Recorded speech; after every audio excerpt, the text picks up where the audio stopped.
Chandrashekhar Azad park बहुत ही खूबसूरत park है। हमारी वीर गति प्राप्त करने वाले चंद्रशेखर आज़ाद जी का स्मारक बना हुआ भी है। पूरी तरह से थक गया हूँ अब यहाँ से चंद्रशेखर आज़ाद पार्क से अब मैं निकलने वाला हूँ म्यूज़ियम की तरफ, जहाँ पे बंदूक रखा हुआ है। जिस बंदूक से उन्होंने अपने आप को शूट किया था वो बंदूक म्यूज़ियम में रखा गया है। हम लोग वहाँ चलेंगे, उस बंदूक को देखेंगे। शायद वहाँ पे फ़ोटो खींचना अलाउ नहीं है, फ़ोटो नहीं खींच पाऊँगा, बट मैं म्यूज़ियम जाऊँगा देखने के लिए।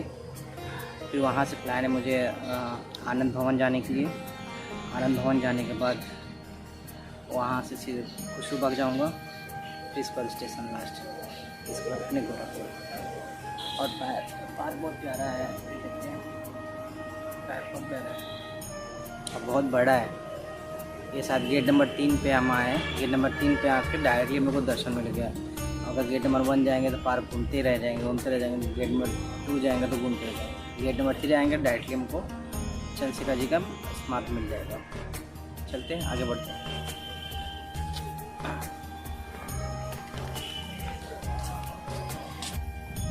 म्यूजियम पहुँच गए, बट यहाँ पे कैमरा अलाउ नहीं है, कैमरा तो अलाउ नहीं कर सकते हम लोग। इलाहाबाद म्यूज़ियम घूमने के बाद फिर मैं आनंद भवन गया। आनंद भवन इलाहाबाद का एक ऐतिहासिक भवन संग्रहालय है जो नेहरू परिवार का हुआ करता था। यहाँ पे मुझे टिकट लेना पड़ा। 30 रुपये में आपको ग्राउंड फ्लोर देखने मिलेगा, और अगर आप 100 रुपीज़ का लेते हैं तो आप ग्राउंड फ्लोर एंड इसका फर्स्ट फ्लोर आपको देखने को मिलेगा। और इसका निर्माण मोतीलाल नेहरू जी द्वारा वर्ष 1930 में कराया गया था, जो नेहरू परिवार के निवास स्थान की तरह उपयोग होता था, परंतु बाद में इस भारतीय राष्ट्रीय कांग्रेस द्वारा उनकी स्थानीय मुख्यालय यानी स्वराज भवन में परिवर्तन कर दिया गया था।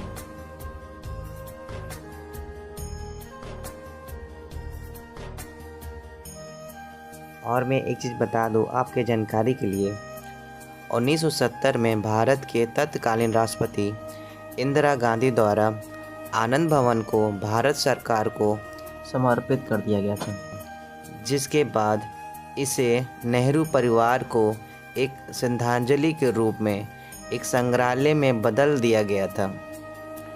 यह संग्रहालय नेहरू परिवार की यादगार वस्तुओं को प्रदर्शन करता है।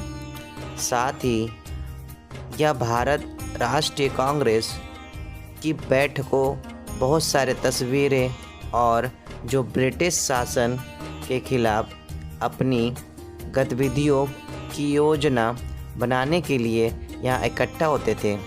आनंद भवन की यात्रा के दौरान आप भारत के स्वतंत्र आंदोलन के दौरान पंडित नेहरू द्वारा लिखी और उपयोग की गई विभिन्न पुस्तकों और ऐतिहासिक अभिलेखों को भी आप देख सकते हैं।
अभी जो ये आप देख रहे हैं ये स्वराज भवन है। यह ऐतिहासिक इमारत को मोतीलाल नेहरू ने बनवाया था। 1930 में इन्होंने इस राष्ट्र को समर्पित कर दिया था और एक नया भवन बनवाया था और इसका नाम आनंद भवन रखा। आनंद भवन में जाने से पहले स्वराज भवन में मोतीलाल नेहरू और उनके परिवार रहा करते थे। लगभग 30 से 35 साल पहले स्वराज भवन में अनाथालय था जहां 100 से 200 बच्चे रहा करते थे, पर अब स्वराज भवन को भी एक संग्रहालय बना दिया गया है।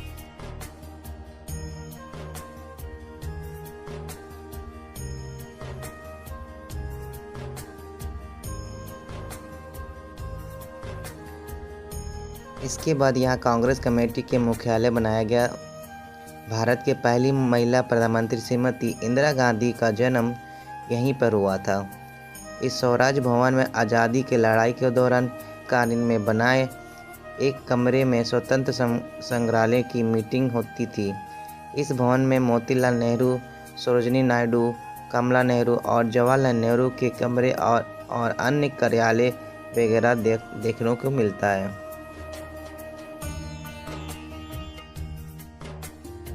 अभी जो आप लाइन देख रहे हैं ये आनंद भवन के अंदर स्थित तारामंडल का है। यहाँ पे आप तारामंडल घूम सकते हैं और सौर मंडल के बारे में सारी इन्फॉर्मेशन मिलता है। और यहाँ पे एक शो होता है जिसके टिकट आपको 70 रुपीज़ का मिलता है, जिसमें आपको 45 मिनट का एक शो होता है जिसमें आपको तारामंडल के बारे में सारा कुछ आपको इन्फॉर्मेशन दिया जाता है। एक समझ लीजिए थिएटर के रूप में दिखाया जाता है और मैंने इसका अनुभव किया, बहुत ही अच्छा है और मेरा अच्छा एक्सपीरियंस रहा इसमें। आप जब भी जाइए इलाहाबाद में, प्रयागराज जाइए जब भी, तो आप आनंद भवन जाइए। आनंद भवन के अंदर एक तारामंडल है, उसमें ज़रूर घूमिए। और ये अब मैं अंदर जा रहा हूँ, मैं आपको दिखाता हूँ कैसा है इसका शो दिखता है, हॉल कैसे है। ये देखिए ऊपर जो दिख रहा है ना, ये इसका पर्दा है। ये हम लोग नीचे बैठे रहते हैं और इसका शो चलता है। आपको मोबाइल अलाउ नहीं रहेगा, बंद हो जाएगा मोबाइल वगैरह। और ये बाहर का तारामंडल है, बाहर से ऐसे दिखता है। और ये आपका आनंद भवन है, स्वराज भवन जिसे कहते हैं, ये है। अब मैं यहाँ से इसको देखने के बाद मैं निकल रहा हूँ यहाँ से, और मैं इसके बाद जाता हूँ खुसरू बाग।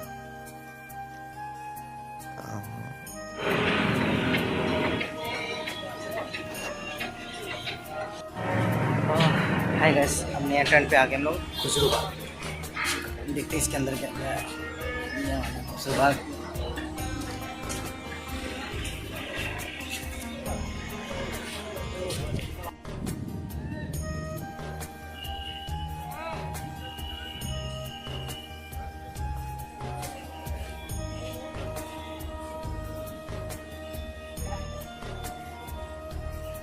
भाई बहुत बड़ा मैप है यार।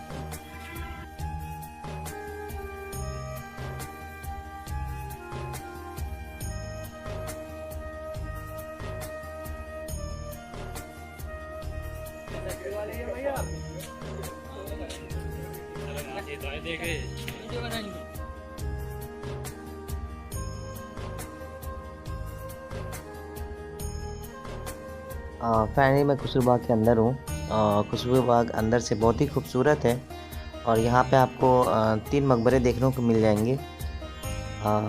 यहाँ का जो मानता है, खुसरू बाग में खुसरू, उनकी बहन और उनकी माँ का एक मकबरा है। और खुसरू बाग अंदर आने के लिए यहाँ का गेट बहुत विशाल है, जहाँ पर ढेर सारे घोड़े की नाल लगी हुई है। और ऐसा मानता है कि घोड़े अपने मालिक को जान बचाती।